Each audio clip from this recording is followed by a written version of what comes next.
Terry, you're there? I am here. Okay. Did Hello. you put the disclaimer that we're recording?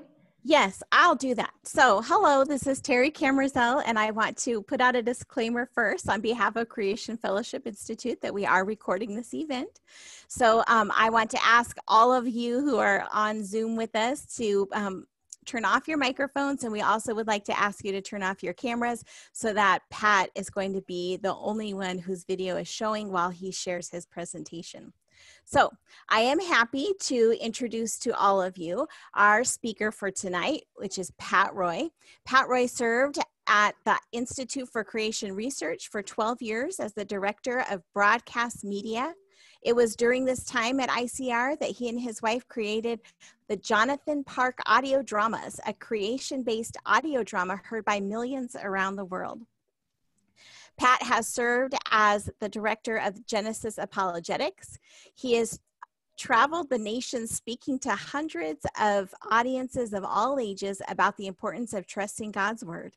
And now Pat is working full-time as the director of the Mount St. Helens Creation Center. But in between there, Pat spent several years along with Kyle Justice as one of the creation guys. Together, they traveled and researched and created the documentary Faith on the Edge, which gives biblical and scientific case against the flat earth. So we're happy to have Pat Roy here with us tonight to talk to us about that. This is our last regular presentation of our Virtually There 2020 fellowship that we've been having every Thursday night since the lockdowns started. And so we're glad to be finishing with a big bang. Well, you know what I mean. Pat Roy is our last but not least speaker of our regular series. So tonight he's going to go a little bit long because he has some great videos and presentation to share it with us, and he promised not to bore us. So we're going to appreciate that. And if you're watching along on Facebook or if you're watching on Zoom, if you do have any questions for Pat, you can go ahead and put them into the chat. And at the end, we'll have a short Q&A time and ask him a couple of those questions. So with that, Pat, we're happy to have you. Go ahead. Terry, thank you so much. By the way, I've been watching the different speakers that you've had. It's been amazing. You guys have had just some, you know, I may actually be the least of the speakers you've had, actually. I'm not sure about that. But anyway, yes, my name is Pat. I'm with the Creation Guys. The Creation Guys is myself and Kyle Justice. We're partners. Both of us have been in the creation movement for many, many years. I've been in the creation movement for probably about 35 years. Kyle about the same. Both he and I are media producers, and so it's really kind of cool that we met because both of us have a lot of similarities in our lives. So tonight I'll be producing this documentary that Kyle and I produced together called Faith on the Edge. So basically it is a documentary about the flat earth. So anyway, like I mentioned, both of us work in creation ministry, and one of the things that we started hearing quite a bit a couple years ago was that many of the creation ministries were starting to hear from flat earthers, and they weren't happy with the creation movements. And so as we were talking to different places, we began to realize that maybe we needed to put together a documentary. Now, at first, we were hoping that it would be a documentary that really debunks the flat earth. And then as we went along, we began to realize that really it's hard to bring somebody back from believing in the flat earth.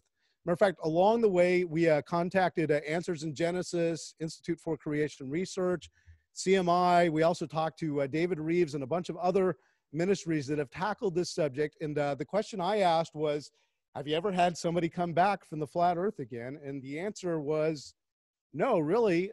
There hasn't been somebody that started to believe in the flat earth who came back to being a round earther again. And so we began to realize that the purpose of this project was not to turn flat earthers into round earthers. And who cares about that anyway? It's just the shape of the earth, right? I mean, what's more important is Christ.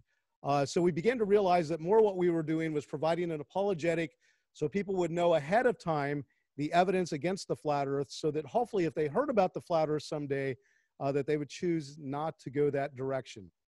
Okay, so if the shape of the earth isn't important, why is a documentary important about it? Well, what's interesting is when we first started considering the project, we made a post on Facebook and just let people know about the project and what we were doing and what was amazing was right away we got a response from a woman, and this is basically what she said. She said, guys, I need help. My husband became a flat earther, and ever since then, he's pulled us out of church. He doesn't read the Bible anymore except for to try and prove that the earth is flat. He no longer talks to our children except for to try and convince them that the earth is flat. And she said, I need help. My whole life has changed since my husband became a flat earther. So basically, we took her little message and we asked her if we could post that on Facebook anonymously. And so we did. And what was amazing is we started to hear from ladies all around the nation. We heard from so many people that were saying, that's my situation. My husband became a flat earther, and ever since then, our lives have changed, and he's no longer sharing about Christ. And so Kyle and I began to realize that the shape of the earth really isn't important. Who cares if it's round? Who cares if it's flat? It really doesn't make a difference at all. But what we began to realize is that it's important because I believe that it's another distraction or deception that's keeping men and some women as well from the first mission, which is serving Christ with their whole heart.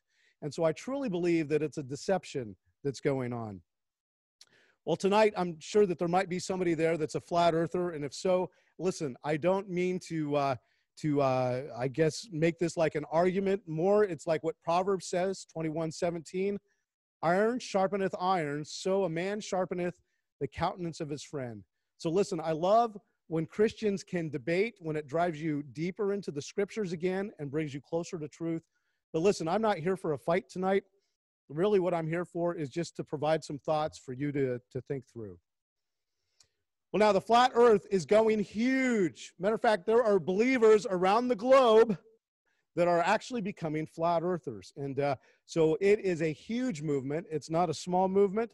I believe that most churches either think that it's a silly idea or they believe that it's really not that many people converting to the flat earth, but it is huge. Again, we've gotten emails from churches that have split over the whole flat earth issue.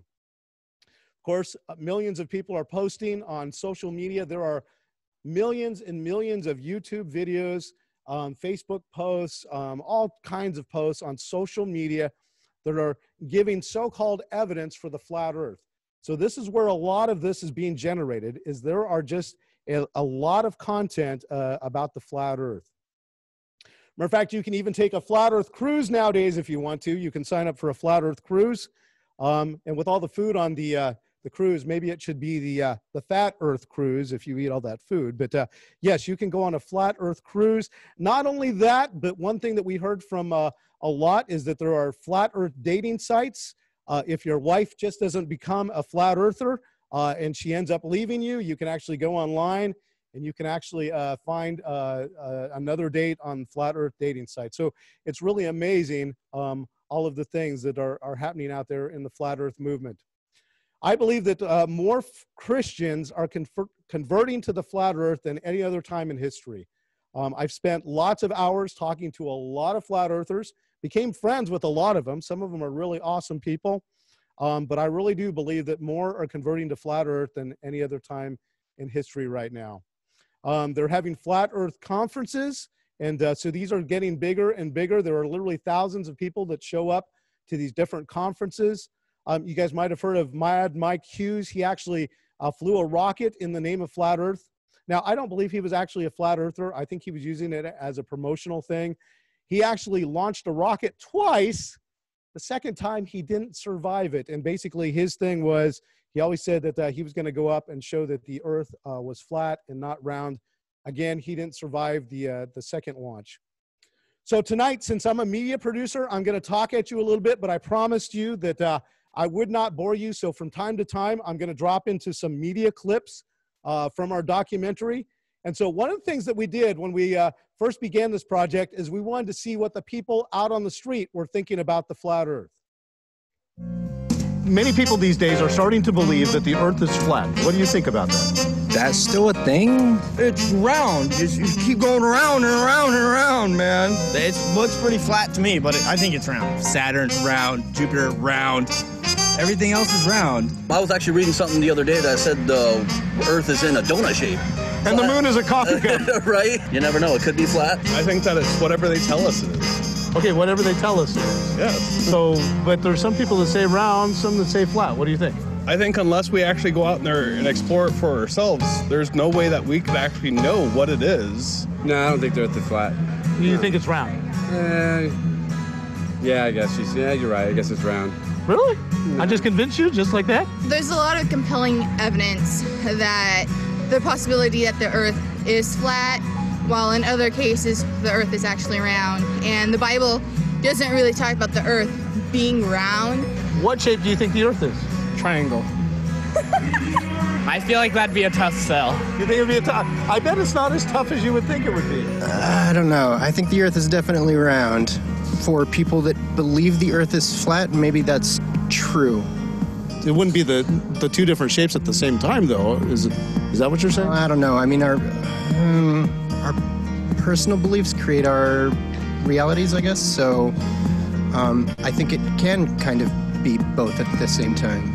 So do you know anybody who does believe in the flat Earth? Yes. One of my good friends is a flat earther, yes. No, I don't have any friends. Tons of boys at my school. Yeah, definitely. There's people who say they do. I think it's definitely a cultural trend. Kind of caught me by surprise when I found out, but yeah. Why do they become so passionate about it? It almost seems like they become evangelists of the flat Earth. It's like it's an anti kind of movement. A lot of people now are just starting to identify in an idea or a party versus themselves. Those people need to find hobbies.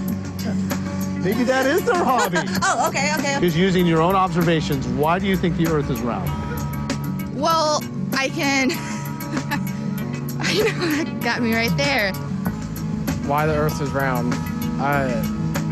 Very hard to explain that. I don't... My own senses, nothing I've been told. I would say just from the pull of gravity. And then also you look at the day-night cycle to the rest of the world. Until they show evidence, that's when I will actually start looking into it. But he's saying the same thing about people who believe that the Earth is round. We've been given these facts. To say that the Earth is flat is basically rejecting all of this scientific evidence that we've compiled. Why do you think that younger people are the ones that are having a harder time accepting these things? Where do you look next for young people to be, upset, kind of overthrow the man, overthrow the machine is going to be at the government. And I think that's where a lot of these tensions and these questions kind of raise from. So there you go. There we were out on the streets. Of course, you're seeing probably about a tenth of the interviews that we did. Things that really hit us was one, that just about everybody that we interviewed knew somebody that believed in the flat Earth. The other thing that really hit us was, as you saw when we asked round earthers to support why the Earth was round, a lot of them couldn't come up with evidence based on their own of why the Earth was round. And so those were some interesting points to us. Well, now, what it really comes down to, the most important thing is, what does the Bible say about it? Many people these days are starting to... There we go. What does the Bible say? Very important as Christians, right? The Bible should be the very first authority in our lives, right? And so as we've talked to flat earthers, we've heard this statement over and over again: the Bible from cover to cover is a flat earth book. We've also heard this: there are over 200 verses that clearly state that the earth is stationary, flat, and enclosed. And so basically what I want to do for the next, 15 minutes or so, is I would love to go through and make their case for them and talk about what the Bible says. So here's a model. We talked to a lot of flat earthers, and basically this is the flat earth model that I think a lot of them propose. And so you'll notice that we've got a disc-shaped earth. We've got the dome that's over the top. We've got the great deep. You'll see that there's pillars holding up the earth. You can see the firmament is a hard firmament that is around the earth. And then God's in his heaven, which is above the earth, and it's surrounded by water. And so these are some of the things that they talk about when they look at the scriptures. So let's look at some of the scriptures that they use for that, and let me make their case for them for just a minute. By the way, when we did this in our documentary, we ran this past a few of the different flat earthers that we had been working with. We let them make changes. We let them kind of make their case. And basically they came away and said that they felt like we had represented them fairly well with the biblical case for the flat earth. So let's run through those real quick. So basically Isaiah 40:22, of course, is the one that everybody goes to. It is he that sitteth upon the circle of the earth. and the inhabitants thereof are as grasshoppers that stretches out the heavens as a curtain, and spreadeth them out as a tent to dwell in. Okay, so the first thing that they say is that circle is a flat disk. It's not a sphere. Okay, here's another one that they say that there's ends to the earth. Them whom I have taken from the ends of the earth. Okay, so that's Isaiah 41:9. So they would say that there are ends on that disk. Okay, one of the other things that they say is that the earth is stable. It's not moving through space. It's not spinning on an axis, but it's actually stable, and it's on pillars. And you'll see here in 1 Chronicles 16:30 that it says that it be not moved. Okay. Here's another one when it's talking about the foundations of the earth, Job 38:4. Where wast thou when I laid the foundations of the earth? Okay, here's one for the pillars, 1 Samuel 2:8. For the pillars of the earth are the Lord's. Okay, here's a verse for the underworld. And no man in heaven nor in earth, neither under the earth, was able to open the book. So basically, they make the case that there is an underworld in between the disk and the pillars that it's on. Well, a big part of the flat earth is the firmament. Genesis 1:6-8. And God said, let there be a firmament in the midst of the waters, and let it divide the waters from the waters. And God made the firmament, and divided the waters which were under the firmament from the waters which were above the firmament. And it was so. And God called the firmament heaven. And the evening and the morning were the second day. And God said, let there be lights in the firmament of the heaven to divide the day from the night, and let them be for signs and for seasons and for days and years, and let them be for lights in the firmament of the heaven to give light upon the earth. And it was so. Now, what flat earthers say is that that word firmament, which is rakia in Hebrew, means to pound out.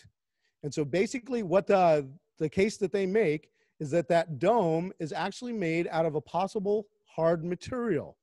And so basically that's the idea, is that the firmament is a hard material that was pounded out. And to back up that idea, they use Job 37:18. Hast thou with him spread out the sky, which is strong, and as a molten looking glass. Okay, so could that be a hard material that composes the firmament? Okay, and then of course God's throne, he made darkness his secret place, his pavilion round about him were dark waters and thick clouds of the sky. So in the flat earth model, God's throne is surrounded by water and is above the firmament. So that very quickly are some of the verses that they use to talk about the stationary earth, the flat earth, the earth being on pillars. And so again, this is kind of a visual representation of what we ran past a bunch of flat earthers, and they seem to like this diagram and say that this pretty well represented what they believed. So now here's the question that really got us as we were working on this documentary, is we came to find that the flat earthers were incredibly passionate about this flat earth. I mean, they are passionate about it. And at first, we didn't know why it was so important. And then finally, one day I was talking to one of the flat earthers, and they helped me to understand. By the way, I think it's very important whenever you're proposing an idea that you understand your opposition's idea so well that you can articulate it and that you can say why it's important. Here's why the flat earth, I believe, is important to so many flat earthers. 2 Thessalonians 2:11. And for this cause, God shall send them strong delusion that they should believe a lie. And so as I interfaced with hundreds of flat earthers, I began to realize that they believed that the strong delusion was that the earth was a sphere. And they believed that that had its roots in satanic lies stretching back all through history, and to accept the round earth was actually to accept these lies, and that it was actually that delusion that was talked about in 2 Thessalonians 2:11. And that's why I believe that many flat earthers are so passionate about it. Now, one of the things that I heard from many flat earthers as I was talking to them is literal. You've got to take the Bible literally. Matter of fact, I would even say that that's one of their strengths, is that they are saying that they are willing to take the whole Bible absolutely literally. But here's my question. Could it be that their greatest strength is also their greatest weakness? Now, listen, I'm a young earth creationist. I believe in the account of Genesis. I believe in the plain meaning of Genesis. But is the Bible always literal? Well, you know, I used to say that when I first became a creationist, is that I believe in the literal creation and I believe that the Bible is literal. Well, yeah, I think sometimes it is being literal, but are there times when it's not? Here's John 15:5. I am the vine, ye are the branches. He that abideth in me and I in him, the same bringeth forth much fruit, for without me ye can do nothing. Well, is Jesus literally a vine? Are we literally branches? Do we literally have fruit? I mean, fruit that comes out of us? No, I think everybody would agree that that's not literal. God's painting a picture for us. How about this? John 10:9. I am the door. By me, if any man enter in, he shall be saved and shall go in and out and find pasture. Well, is Jesus actually literally a door? No, I don't think it's literal there. I think, again, he's making a word picture for us. How about this one? Job 26:7. Is this literal? He stretches out the north over the empty place and hangeth the earth upon nothing. Well, wow, if that's literal, how does that work with the pillars? So here's the question. Is the Bible always literal? Can we take it absolutely literal? Well, are there some rules? And the answer is yes. We have to follow rules about when we take the Bible literally and when we realize that maybe it's a word picture or being metaphorical, right? So it's very important. Matter of fact, it's important to understand that the Bible has many different literary styles. There's historical narratives like Genesis or Exodus, where God is telling us the story of a historic event and how it took place. There's statutory passages. There's passages where God is giving out the law, and it's written kind of like a legal document. There's genealogies where God is telling us about the different generations and who they were. There's prophecies, and in those prophecies, sometimes it seems like it's getting very metaphorical. There's also sections of the Bible that have poetry. And again, we see word pictures and lots of metaphors being used when he's writing about the poetry. Jesus told parables, right? They were stories with a truth that was tied to a story. That's important to understand. And there's also epistles, right? And so we've got to realize, what part of the Bible are we reading? Are we reading a historical narrative? Are we reading poetry? Are we reading a parable? It's really important that we understand which we're reading. And that brings me back to 2 Timothy 2:15. Study to show thyself approved unto God, a workman that needeth not be ashamed, rightly dividing the word of truth. So it's very important to understand what God was communicating to us when we read the word. And it's important to remember those different literary styles. Now, when we did our documentary, we said that it's really important that we have an expert to help us with the documentary. And so we went to Dr. Stephen Boyd, and he's a Hebrew expert. And Dr. Boyd is also a well-known Hebrew scholar and professor of Bible and theology. And so we went to him and asked him to help us as we looked at some of these verses. So I'm going to run back through these real quick. Isaiah 40:22, it is he that sitteth upon the circle of the earth. Well, a lot of people have pointed out that that circle means a circle, and it's true. According to Dr. Boyd, it does mean a circle. But he points out that basically God's perspective is a circle. It's also highly metaphorical. When you look at this passage, it talks about the circle of the earth, but check it out. It also talks about grasshoppers, that the inhabitants are like grasshoppers. The heavens are a curtain, and he spreads them out like a tent. And so we've got to realize that there's metaphorical language going on there. God is not speaking literal. He's painting word pictures for us. Also, Dr. Boyd says that this passage is really talking to the greatness of God. It's him that's sitting upon the circle of the earth. And to him, we're like grasshoppers. He stretched out the heavens and spreadeth them out. It's the greatness of God. And that's what he says that passage is really about. Okay, how about the ends of the earth? Well, are there really ends to the earth? Or is it that God is trying to communicate that there was remote places? To whom I have taken the ends of the earth and called from the chief men thereof. I think he's talking about how he took it to remote places. Matter of fact, check out this scripture. Psalm 22:27 says, all the ends of the world shall remember and turn unto the Lord. You know, I don't think it's talking about literal ends here. It's talking about how it was going to the remote places of the world. It was going all around the world. All right, how about the scripture that said that it not be moved? First Chronicles says that it's not moved. Well, this comes from a heavily metaphorical passage itself. As a matter of fact, when it says that it's not moved, it means that it's being stable. It's established. It doesn't mean that the earth is not moving.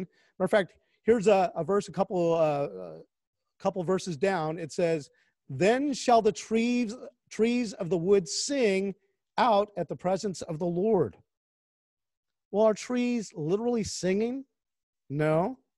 I think it's a metaphorical passage. God is painting a picture in these passages. All right, how about the pillars of the earth? Well, again, I think he's saying that the earth is established, right? That God has established the earth. I don't think it's talking about literal pillars. Matter of fact, again, it looks highly metaphorical. Matter of fact, just a couple of verses before that, we read, there is none holy as the Lord, for there is none beside thee, neither is there any rock like our God. Is God literally a rock?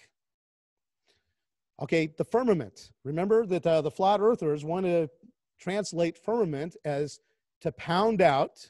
Okay, they say the word rakia is to pound out. But according to Dr. Boyd, he says this. The Hebrew noun rakia comes from the verb raka, which means to spread out. So rakia simply means expanse. But using an uncalled for derivation of rakia from the verb rika, which means to pound flat, flat earthers make the case that God formed the firmament out of a hard material, maybe similar to bronze. But again, the actual word is rakia used in this passage, which simply means an expanse. And that expanse is called heaven, Shemayim, which can refer to our atmosphere, the place where the stars exist, and God's dwelling place. So the concept of the firmament portrayed in the flat earth model isn't what we find in the scriptures. Well, the heavens declare the glory of God, and the firmament show his handiwork. And again, it's showing God's glory, his greatness.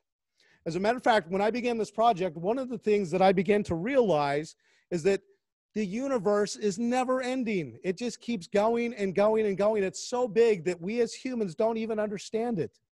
When I look at that, I see that the heavens declare the glory of God. And yet, if we take that universe and we reduce it down to a little disc, a little flat earth, to me, it takes away some of the glory of God.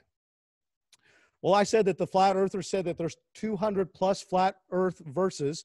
We tried to pick the best to represent their case. There's many verses that said similar things to the ones we said. But when we began to look at this list of 200 Bible verses, we began to realize that most of them really didn't have anything to do with the flat earth at all. Matter of fact, check out this one right here. Be still and know that I am God. And they use that verse to show that the earth is unmovable and on pillars. And as you can see, it really doesn't have a lot to do with the flat earth when you see it in context. Again, it just brings us back to 2 Timothy. Study to show thyself approved to God, a workman that needeth not be ashamed, rightly dividing the word of truth. I think it's super important that when we handle God's word, we try and realize what is he communicating to us.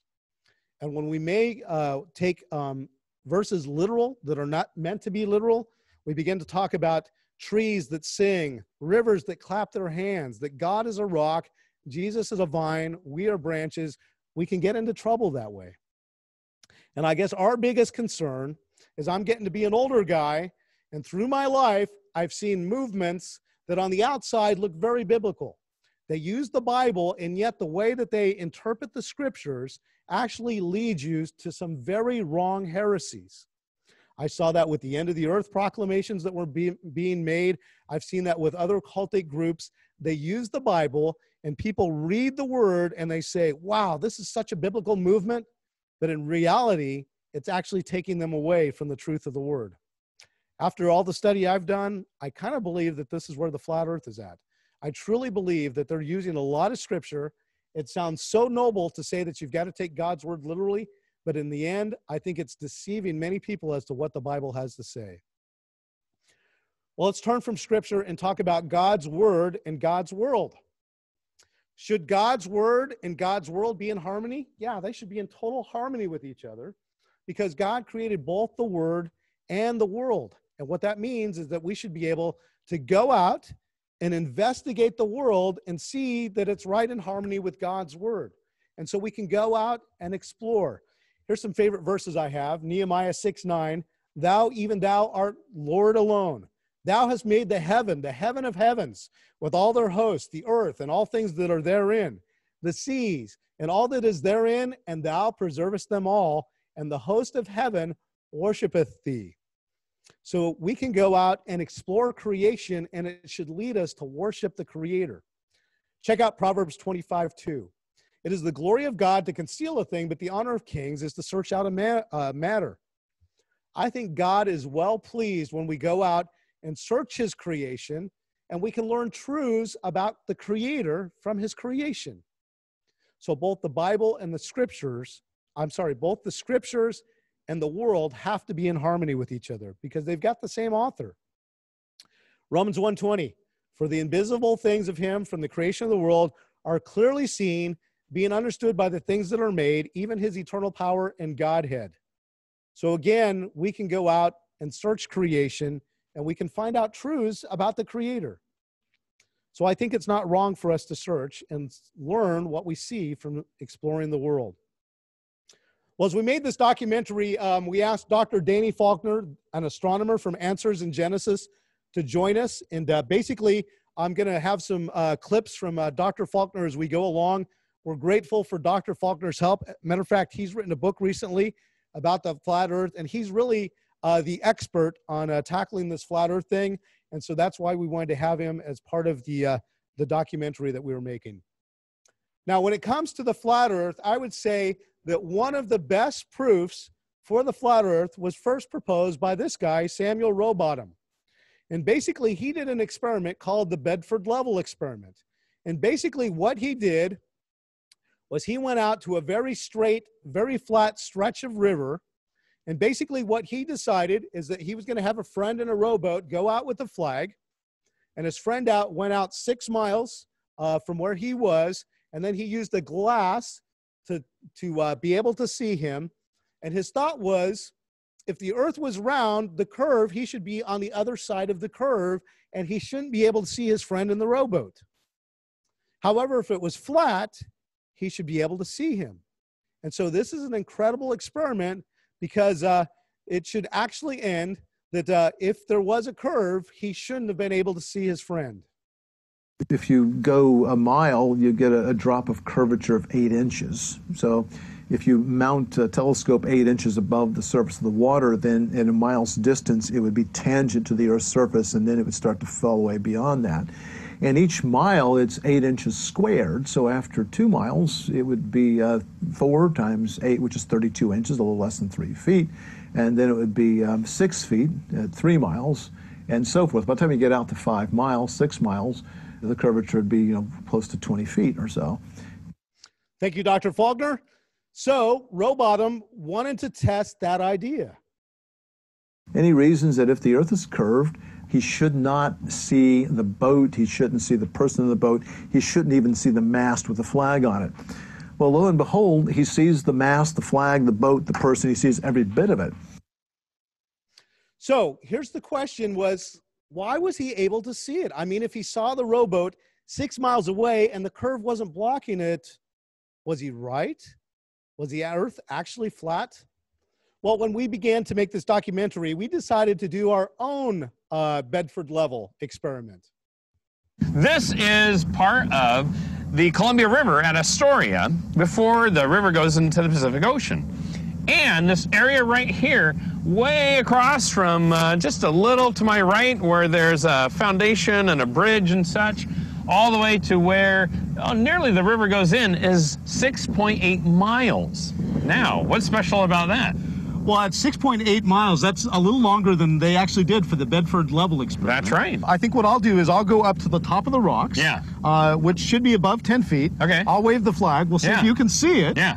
And then what I'll do is once you see me, I'll climb down to the level of the water and let's see what happens. Okay, so I'm in the car. I'm headed across the bridge.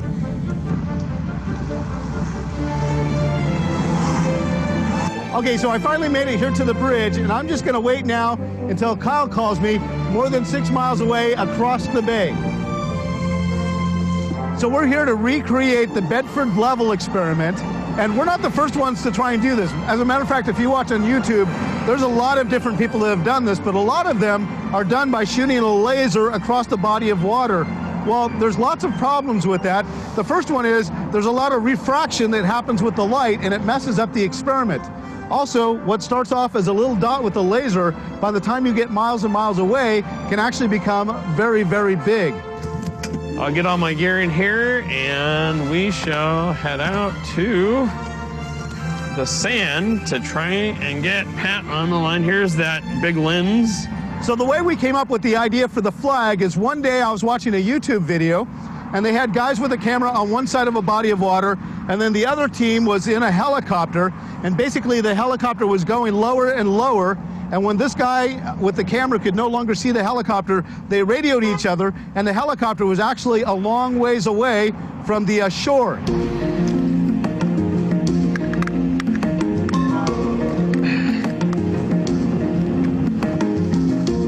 Okay, I have the camera set up now, and we just had a wave come in. In fact, that's not good because now the camera's sinking just a little bit, and I'm starting to see the roadway.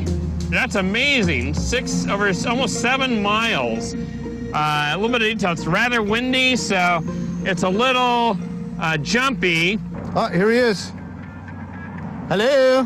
Okay, Pat, we're here. It's a little hazy still. Are you there now?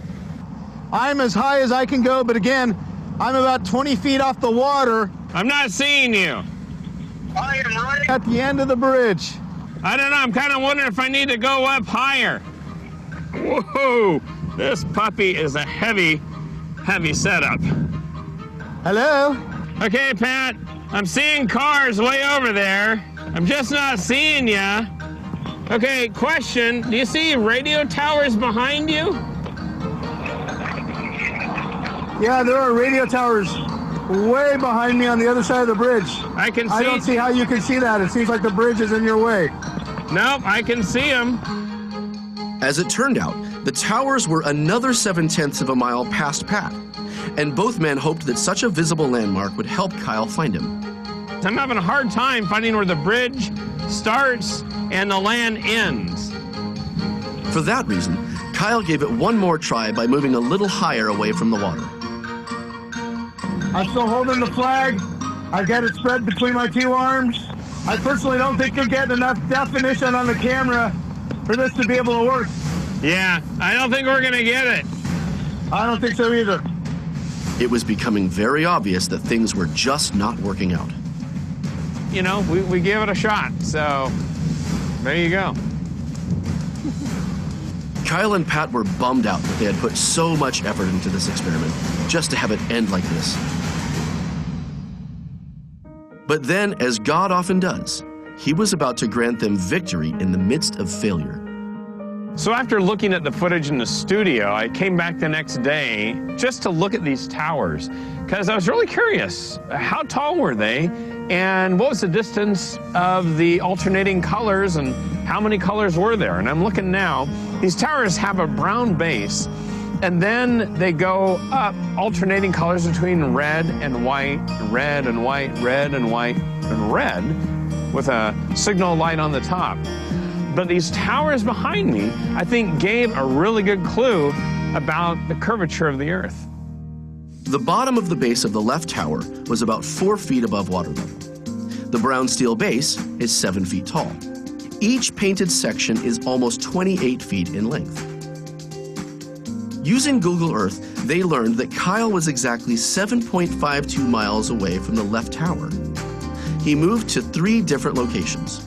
At the first, with the camera 5 feet above the waterline, an online curvature calculator told them that the water at the base of the towers should be 15.25 feet below the horizon. From Kyle's first position at the edge of the water, Pat, and the part of the bridge he was standing on, was completely out of view. And you can see that much of the lower sections of the towers were missing. Kyle could just see the top part of the lower red section. But then when he moved up further, his camera was at about 8 feet above the waterline. And now the waterline at the towers should be 11 feet below the horizon. Here's what Kyle saw from this position. The part of the bridge where Pat was standing was still missing, and so was the tower base. But now he could see more of the first red section of the tower. Then Kyle moved to the third position with the camera now approximately 11 feet above the waterline. That would put the waterline at the towers just below 8 feet under the horizon. From this point, Kyle clearly caught the bridge and almost all the first red section. What they had accidentally caught on camera was exactly what they had been after in the first place. Their experiment clearly demonstrated the expected curvature of the Earth. Okay, somebody asked, I can see, was this in Washington? Yes, it was in Washington. It was actually the mouth of the Columbia River. So the question is, why could Rowbottom see the boat when he was watching in his experiment, but yet in our experiment, we couldn't see the tower? Well, I think there's another observation that actually gives us the answer to that. This is part of... Okay, sorry, there we go. There's a photographer named Joshua Nowicki, and I want to clarify, I don't believe that he's a flat earther. I believe he's a very good photographer. I like his work. He's got a website out there with pictures. And several years ago, he went across Lake Michigan at a state park in southwest Michigan, and he takes this telephoto lens on his camera, and he's got some pictures of the Chicago skyline. You can make out the Willis Tower and the Standard Oil Building, John Hancock, several other buildings. It's impressive. If you run the calculation, this thing's over 50 miles away. The bottom of the skyline should be like 1,700 feet over the curvature of the Earth. Even the Willis Tower, the tower on the very top that sticks up, might poke up depending exactly where you are, but it's going to be real close. You shouldn't see any of the building at all, yet you do in this photograph. Now again, most people see this and they realize that if the Earth is curved, then we shouldn't see all of this. We do. It must be flat. That's the modern equivalent of the Bedford Level experiment. So a lot of people are convinced, that's their exhibit A they like to put out there. So that's a real problem. And the question is, well, so he didn't, on the Bedford Level experiment, he was able to see the boat. So it seems like that's flat. We did our experiment, but it seemed like it was being blocked. Well, what they don't tell you with Joshua Nowicki's work is there's also times, as you can see on the screen, where you can't see the skyline. As a matter of fact, look at this time-lapse video. Sometimes you can see the skyline and sometimes you can't. Matter of fact, what's really strange is look at it. It's actually jumping up and down, right? Sometimes we can see the full skyline and sometimes it's covered. So there's got to be something going on there.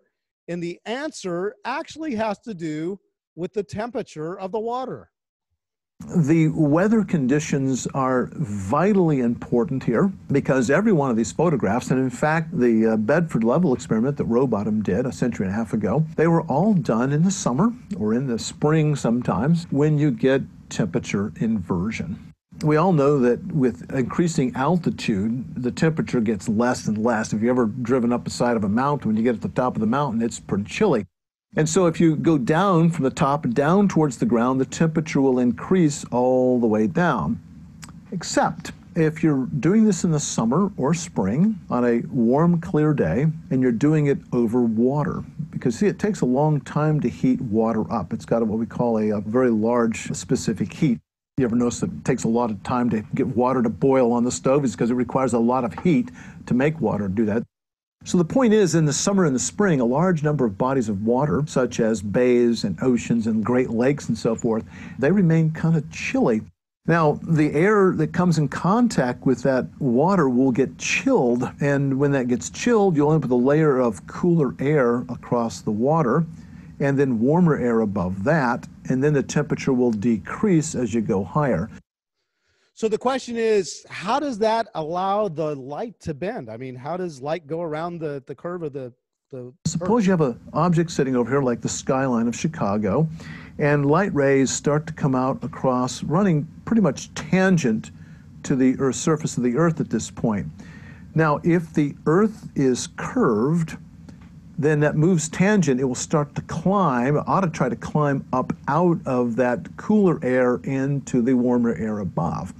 The problem is the speed of light is slower in cooler air than it is in warmer air.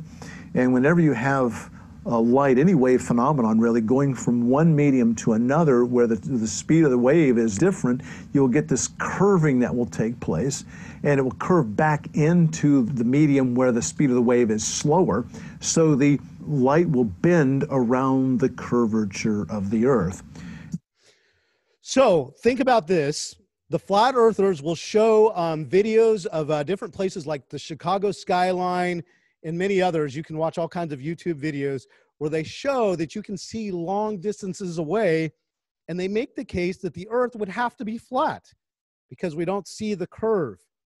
And hundreds, thousands of people watch those videos and they come away convinced, right? And then the ball earthers, the ones who think it's spherical, they show videos in which you see the curve and skylines are blocked, right? And so what ends up happening is that people come away going, well, I guess there's really not an answer to it. Sometimes you can see the skyline and sometimes you can't. And maybe you really can't trust either of them. But what Dr. Faulkner just did is he explained the very physical phenomenon that determines when we can see around the curve and when we can't. It's an exact science. And so what's interesting is that ballers can explain when we can see the city, right? Using the phenomenon that Dr. Faulkner pointed out. But when flat earthers can't see around the curve, they really don't have a good explanation for that. And so it's really important to point that out.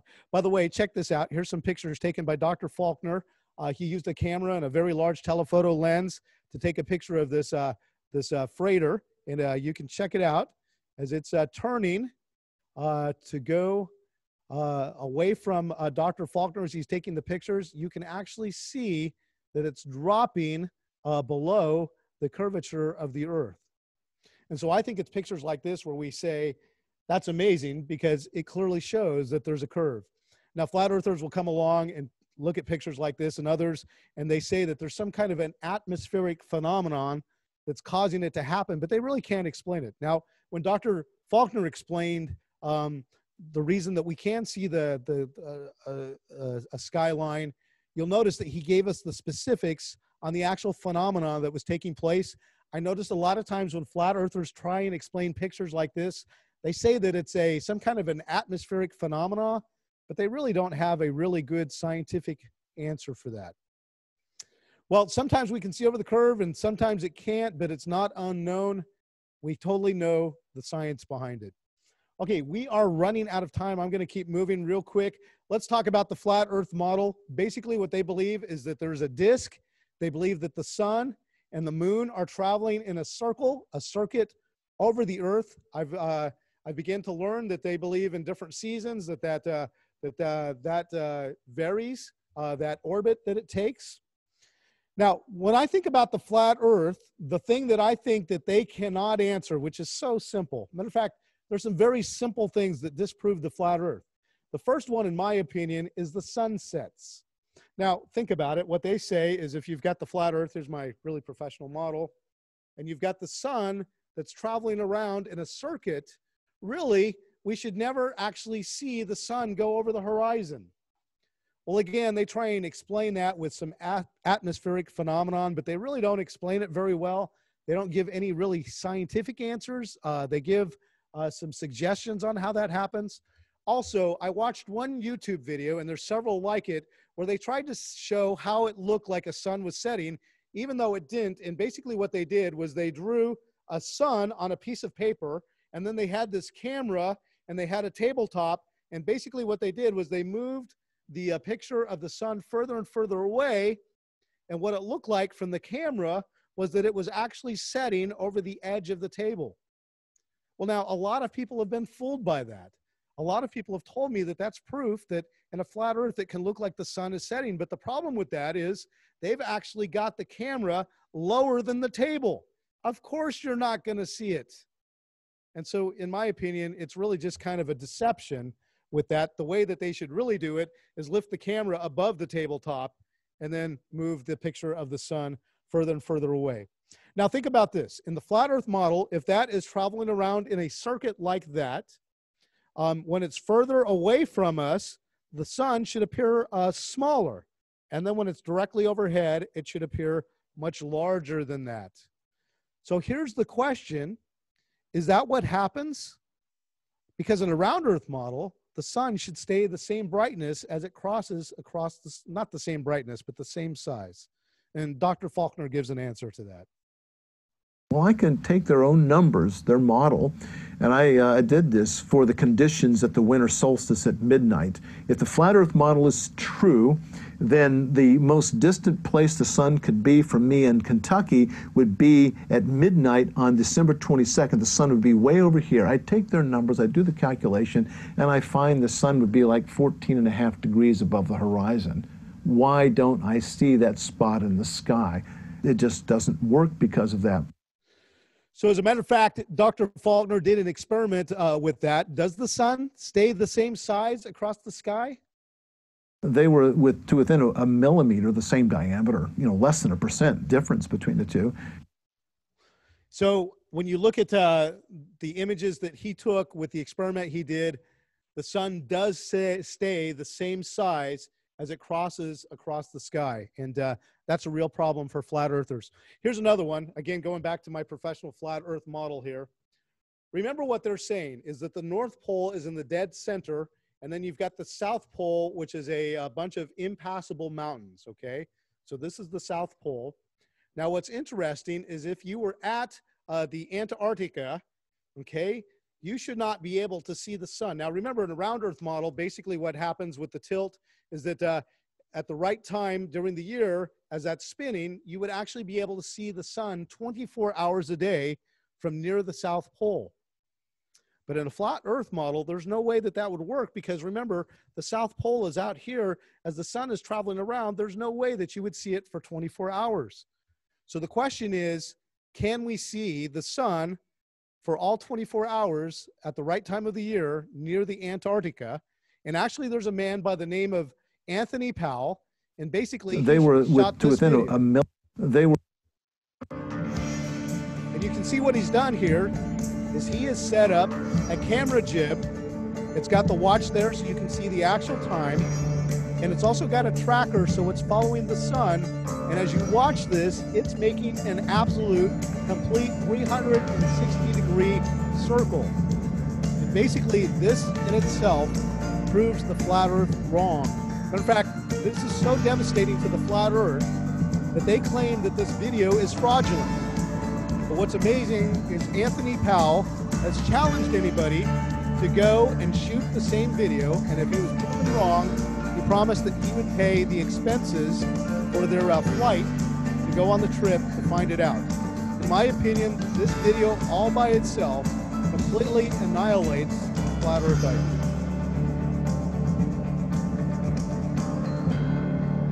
By the way, he was at a place called Scott Base near Antarctica there.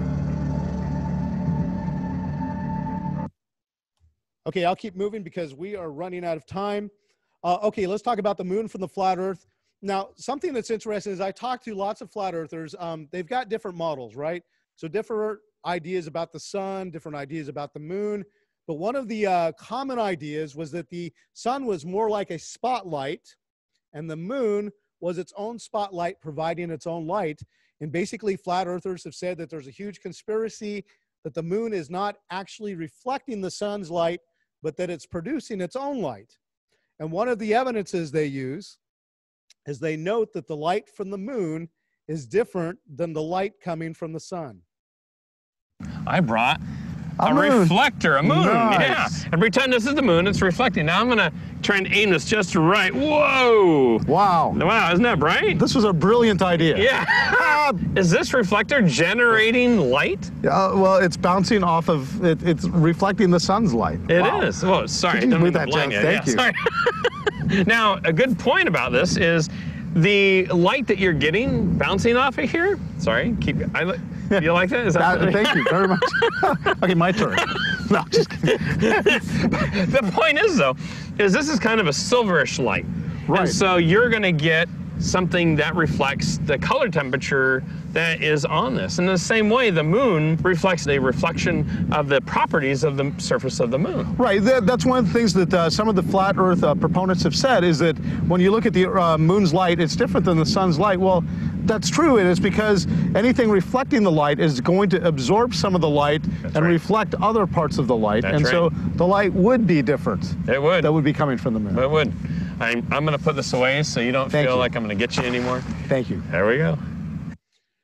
All right, our time is growing short and I'm going way long. I'm going to skip over a few things that we had.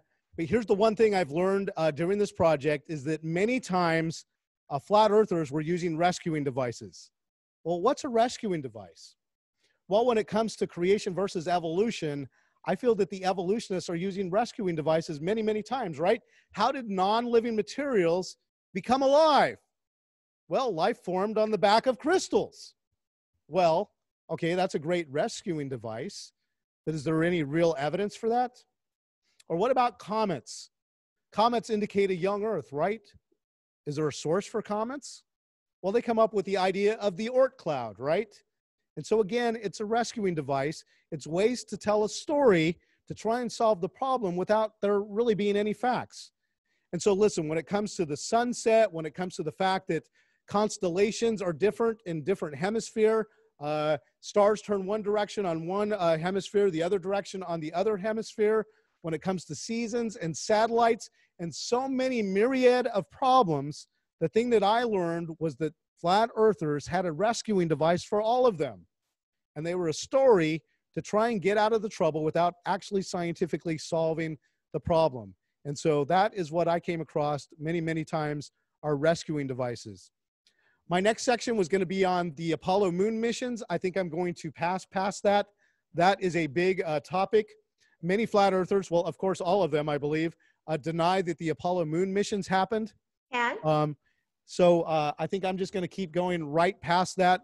We actually asked General Charlie Duke, who is astronaut on Apollo 16, to be a part of the documentary.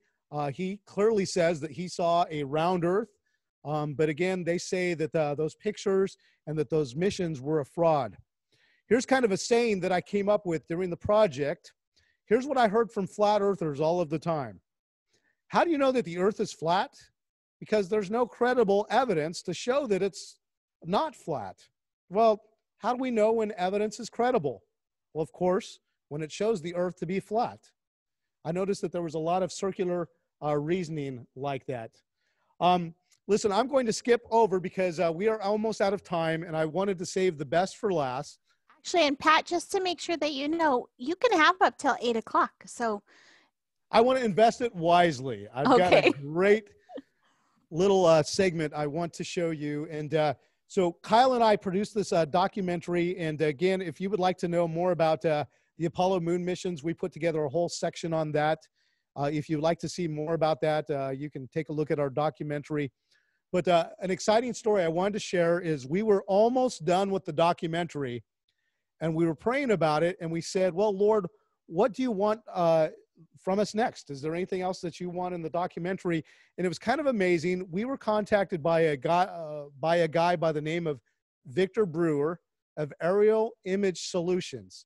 And basically, Victor has a company where they do a bunch of aerial imaging.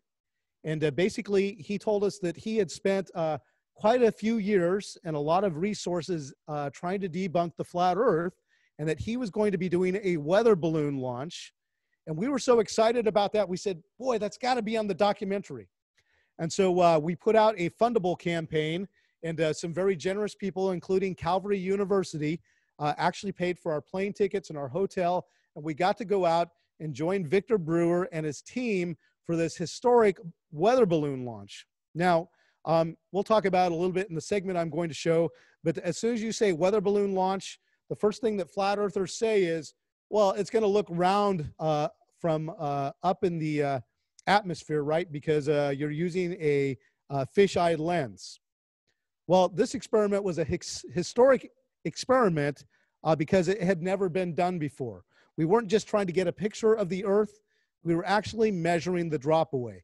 And so basically what I'm going to do is I'm going to skip past a bunch of slides and I'm going to run that segment from you. And for me, this was the most exciting part of the documentary, was this balloon launch. So let me get there real quick. Here's all the great stuff you're missing. Too much time. Okay. There's General Duke. Okay, I should address that real quick. I hear all the time flat earthers say, all of the pictures we have of the Earth are composites. Why are they always composites? Why don't we ever just have pictures of the Earth, right? And they say NASA is always composing computer-generated pictures of the Earth. Well, think about it. We've got to be about 20,000 miles out to get the Earth in a frame by itself. And so we haven't been out that far very often. There's only been a few times that we've been out that far. And so, yes, a lot of times what happens is that we've got satellites that take different pictures, and then they sew that together for the image of the Earth. But here's the answer to that, is actually in 1972. Here's an actual image of the Earth all in one frame. Here's another one that took place in 2017. Okay, I'm going to skip over real quick to the balloon launch. There's General Duke. Okay, so here's the weather balloon launch. I hope you enjoy this. This is about a 12-minute clip from our documentary. But to me, this experiment puts a nail in the coffin of the flat Earth. Now, how did you first get interested in the whole flat Earth thing? A couple of relatives got involved in flat Earth and started kind of falling for it, and I met up with a friend named Brandon, and we started talking about the costs of, debunking flat Earth, and he said one of his relatives was involved in flat Earth as well, and so we ended up deciding to try to go at it together, and he funded it, and I kind of came up with the experiments based on what I'd seen on YouTube and just went on from there. The camera that they were attaching to the balloon was very impressive. It was an Insta360 Pro 2 VR camera. It would be taking 360-degree video. This camera was part of a cutting-edge experiment that Victor and his team had devised. You see, there have been several other weather balloon launches that have shown the curvature of the Earth, but the challenge is the altitude. For the curvature to be even barely noticeable, you would need to be higher than 6.6 miles. Even video from balloons that have gone much higher still can't show that dramatic of a curve. So they've been dismissed as not showing anything significant enough to be convincing.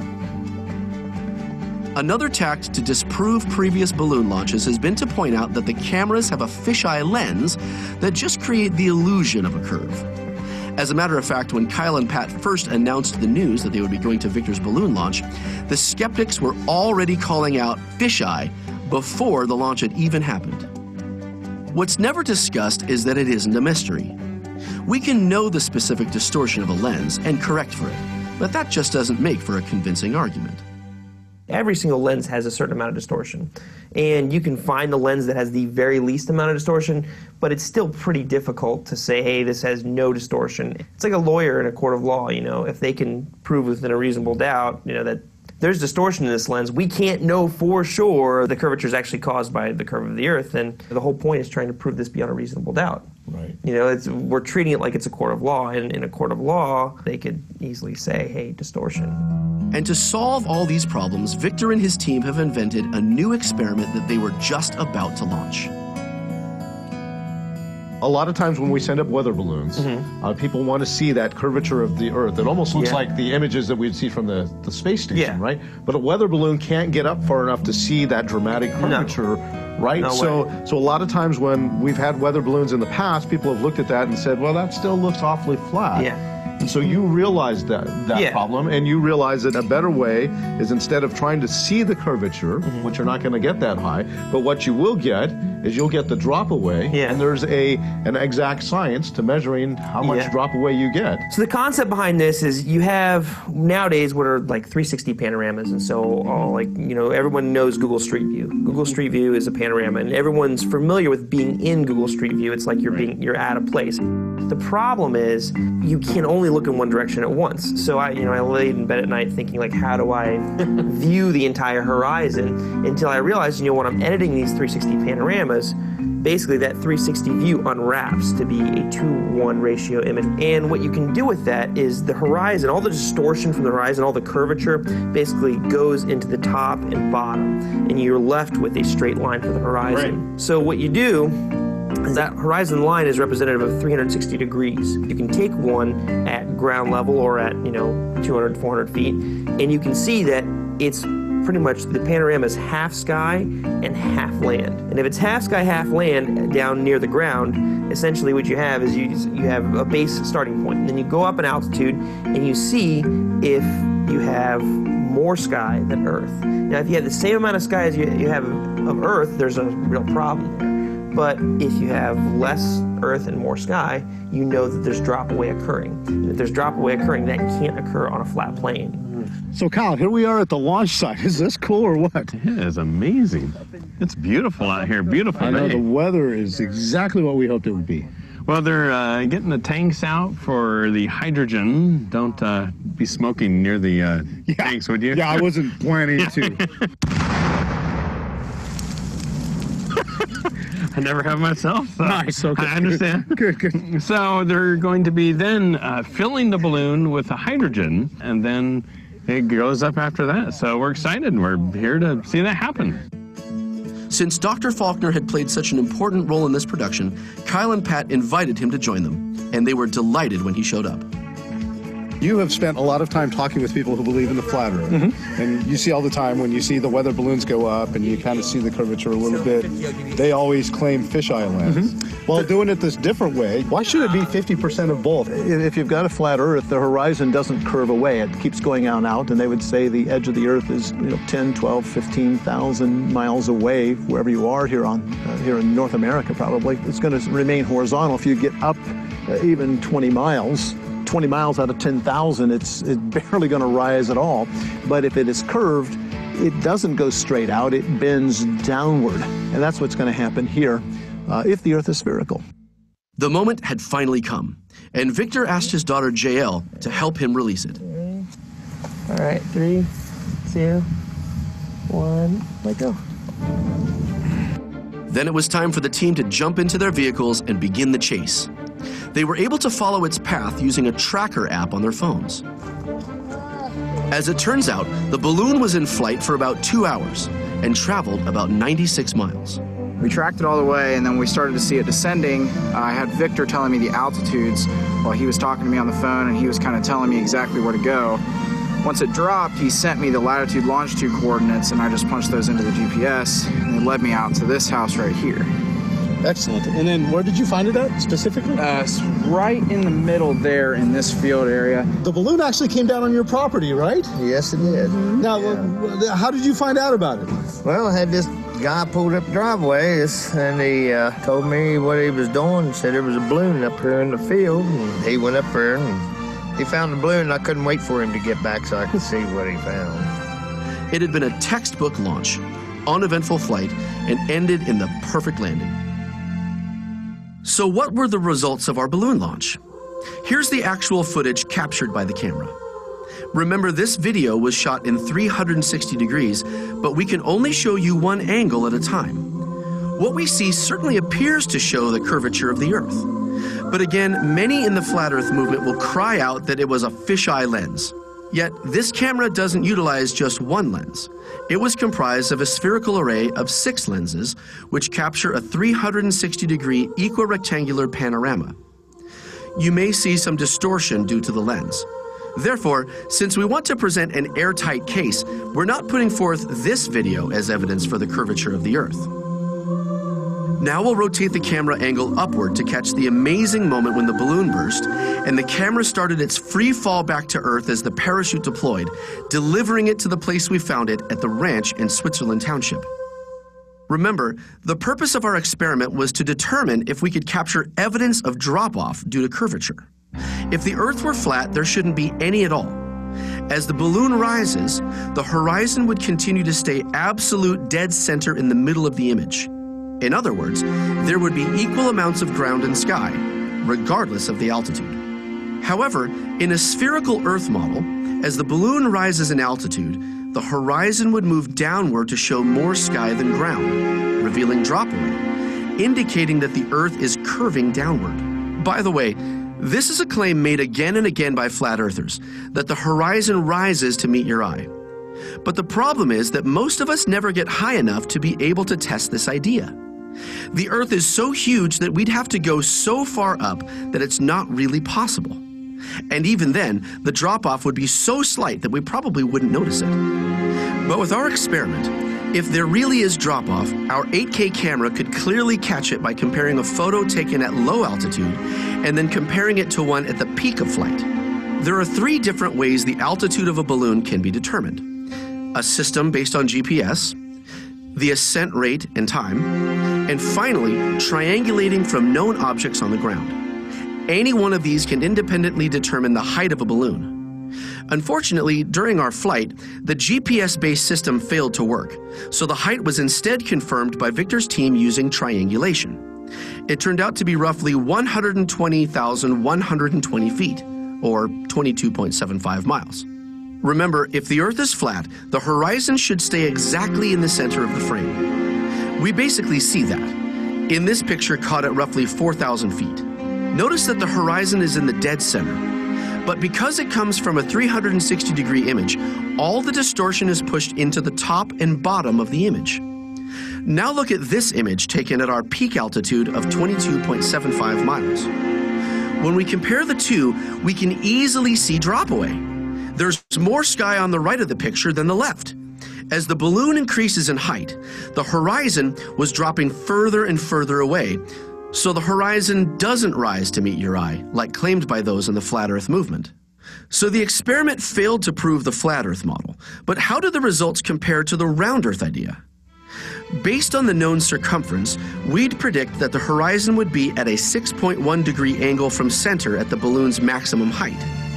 That angle would equal 45 miles of drop away if the Earth is about 25,000 miles in circumference. So what do we discover? The drop away can actually be measured by using this image to count the number of pixels above and below the horizon on both pictures. When the team did this, they determined the horizon was at an angle of 5.9 degrees, which equals 44 miles of drop away.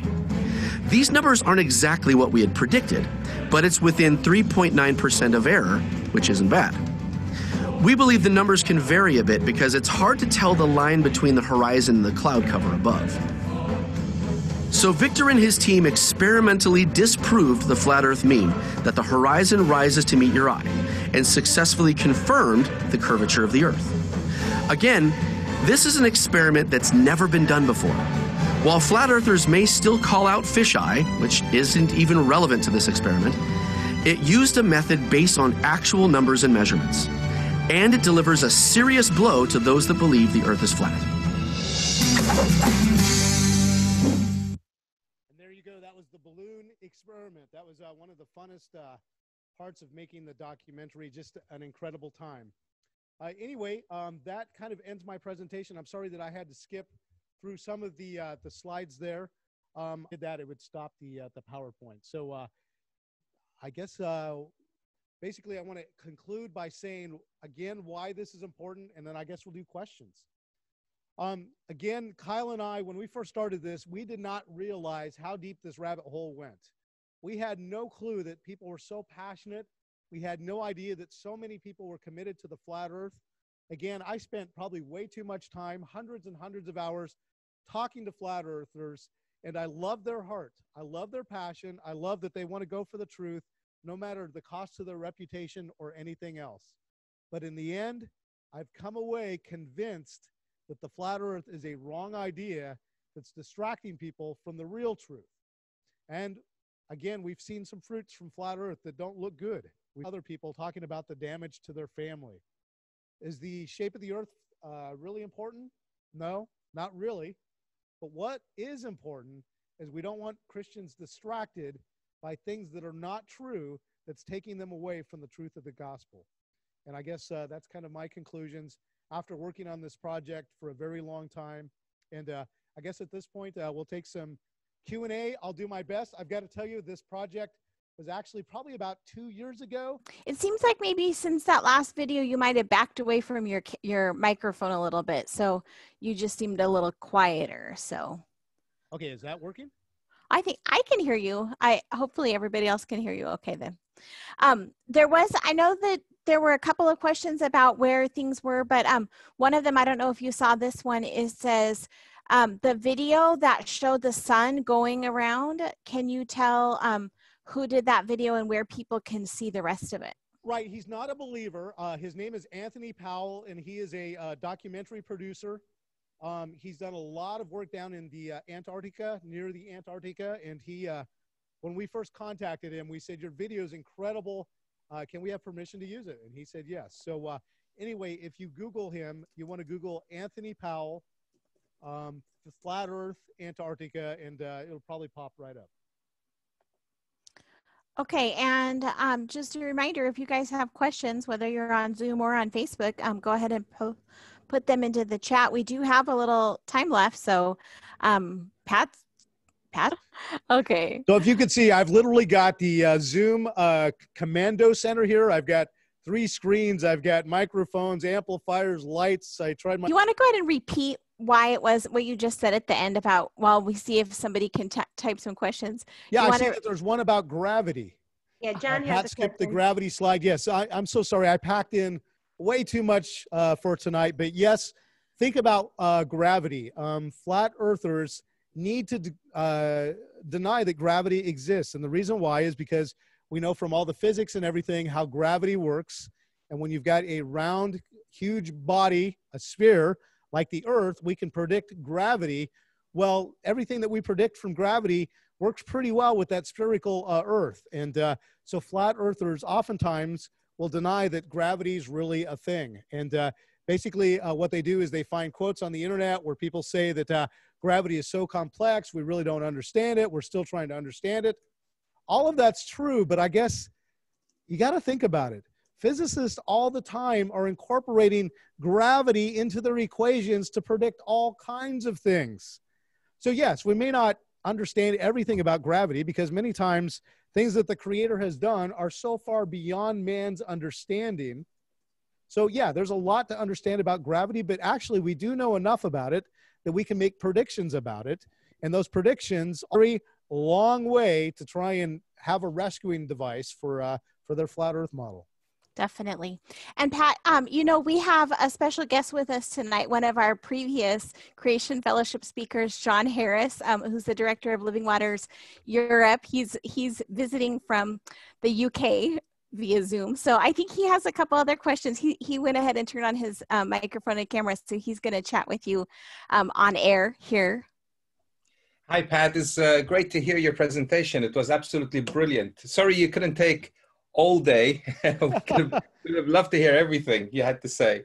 You know, you probably know what it's like trying to pare down a presentation, right? I just tried to fit too much into this. So it's very true. Last time I did a talk similar to do with flat Earth, actually, I took 2 hours and then question time lasted another 4.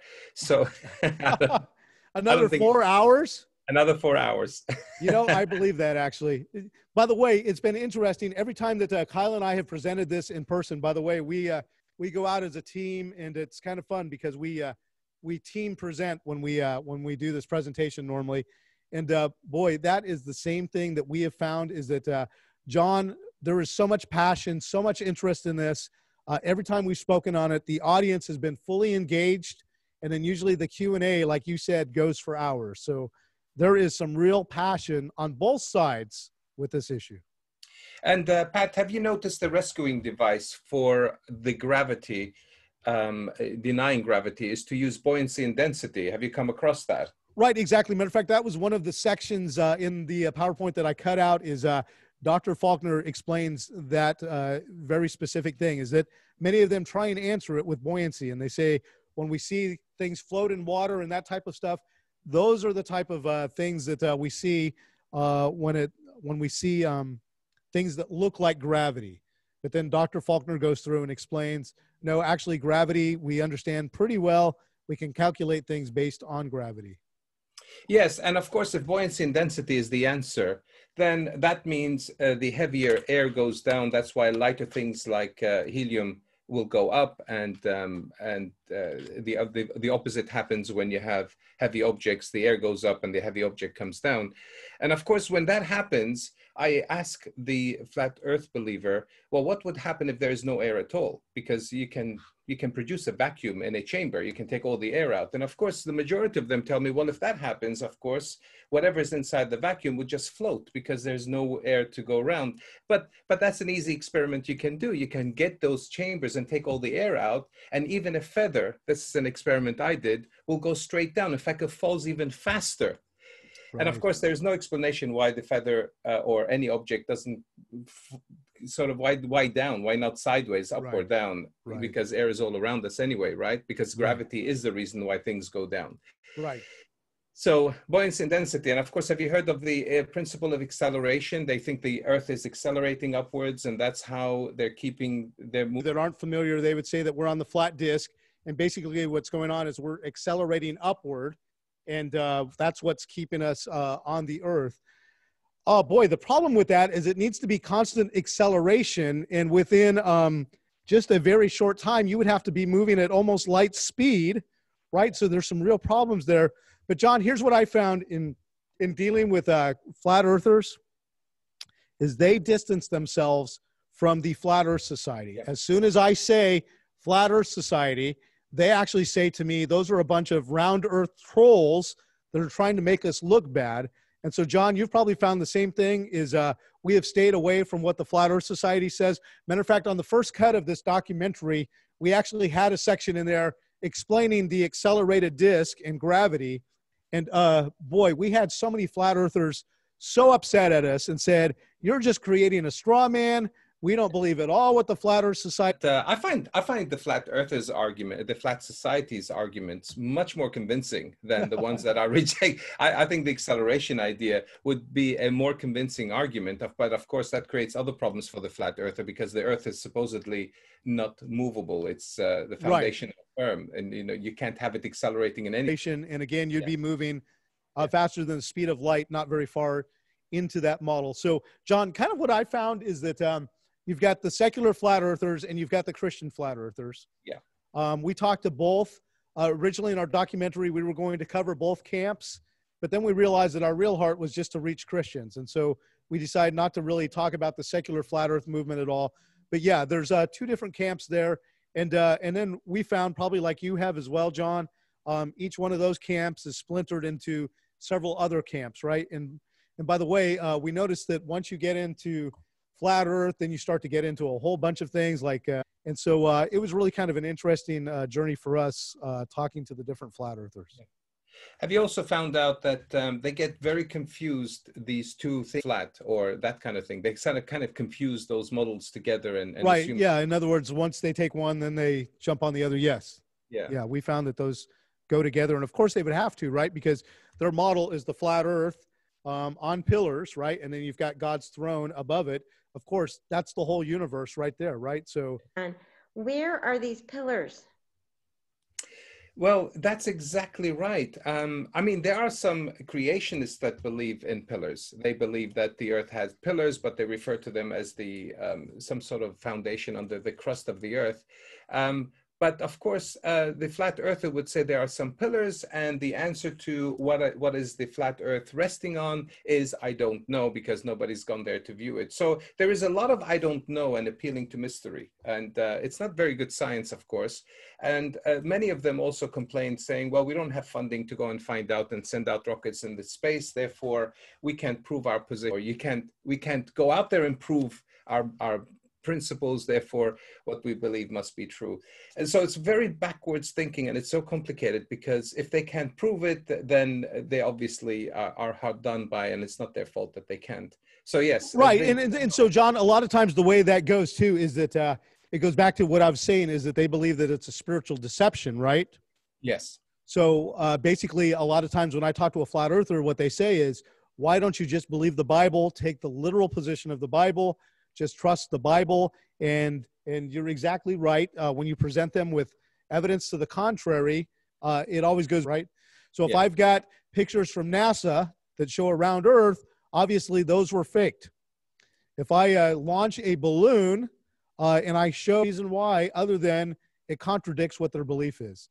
And to me, John, I would love to spend the rest of my life. If I had another life, I would love to study worldviews, because to me, it has been an interesting journey of how somebody can get into a worldview and they get to the point where you can show any evidence and none of it to explain it away. Even if the rescuing device is, well, I don't know yet. They would even use that kind of claim. And it's really complicated because there seems to be absolutely no way they can think of the world in any other way. I've met people who said, once you go flat, you can't go back. And they are so to fix. I've got friends who believe the earth is flat. And of course, there is nothing you can tell them to prove it otherwise. There's nothing you can do. Right. It's almost, like you said, bulletproof. It is. It's bulletproof. And so usually what I say to a flat earther, and again, I've not been successful, really. I believe in the round earth, that I've believed the great satanic deception. And their answer is yes, you've believed in the satanic deception. Because it's true, right? The great deception is when Satan deceives all of us and we follow him instead of Christ. Yeah. There's a great deliverance. Whether it's flat or round, who cares? And to be honest, Pat, I sometimes throw the question back at them and say, how do I know that you're not being the one who's deceived? You're right. To distract us from what really is exactly. important. How do I know it's not the other way around? And it's really interesting because they take all sorts of figures and they say that adds up to it's spinning at 6,660, so some numeric value that brings us to 666. And my answer to that would be, well, I can make flat earth. Are you going to accept that that is evil too? Or are you immune from that same logical thinking? Right, exactly. Matter of fact, it's kind of funny because when godly men who were going for it, who loved the Lord, who were doing that. So I don't want to paint the case that every flat earther is involved in this, in wrongdoing, but I would say that there is a huge trend towards some real trouble issues with the flat earth. At the same time, it was kind of fun to get to meet some of them that were neat Christians. Matter of fact, one guy we went out and did some street witnessing together the week after he and I met, and had a great time sharing Christ with him, and all kinds of great knowledge. I'd go for it. I mean, you were right about the Hebrew word that they refer to, saying Nasa is evil because it says Nasha, because there's a Hebrew word called Nasha. And that's a phonetic fallacy. When you have a word that sounds the same as another word in another language, it doesn't mean the same thing. That nobody wants, if you want to be a deceiver, you don't want to give it away. But what is interesting is that there is another Hebrew word that's closer to the word Nasa, which is Nasa. And it's now 5377. Yeah, right. Go ahead. Well, that is the word Nasha they use, but only literally 2 numbers away, 5375, has a word in Hebrew called Nasa, which is really funny, or Nasa, if you want. So it's more closely resembling that. And actually, it means to be lifted, to be uplifted. Exactly. So, and I guess that was kind of my experience with this whole thing, is that the case for the flat earth was built on things like that. Yeah. So across words that sound the same, that means totally different. I mean, they don't have any resemblance unless the root word means the same. But it's a bad argument, and they should really avoid that. But they use it all the time. It's used a lot. Right. Okay, so going to the chat, how do the flat earthers deal with the seasonal rotation of the stars, the fact that stars progress through a 360-degree change over the course of a year? So what they believe is you've got the, here, let me get out my flat earth. So they believe that you've got the sun and the moon in rotation. Well, the change of seasons is that that pattern getting tighter and then looser again. So that's how they would explain the different seasons. Now, I had a chart, and the biggest problem, or one of the big problems for them, is that we see different constellations in different hemispheres, right? And when you think about their model, the northern hemisphere would be a small ring in the center, and then the southern hemisphere would be yes. Can you pick your plate up a little bit? Eclipses are a real problem. So there's some real death knells, in my opinion, to the flat earth. Well, and kind of on the same line, our friend, and so he wants to know if it's a good argument to use to ask the question, why does the hull of a sailboat go below the horizon before the sail? Yeah, I think that is a great question. Matter of fact, I showed those pictures, right, where we saw the ship going below the horizon.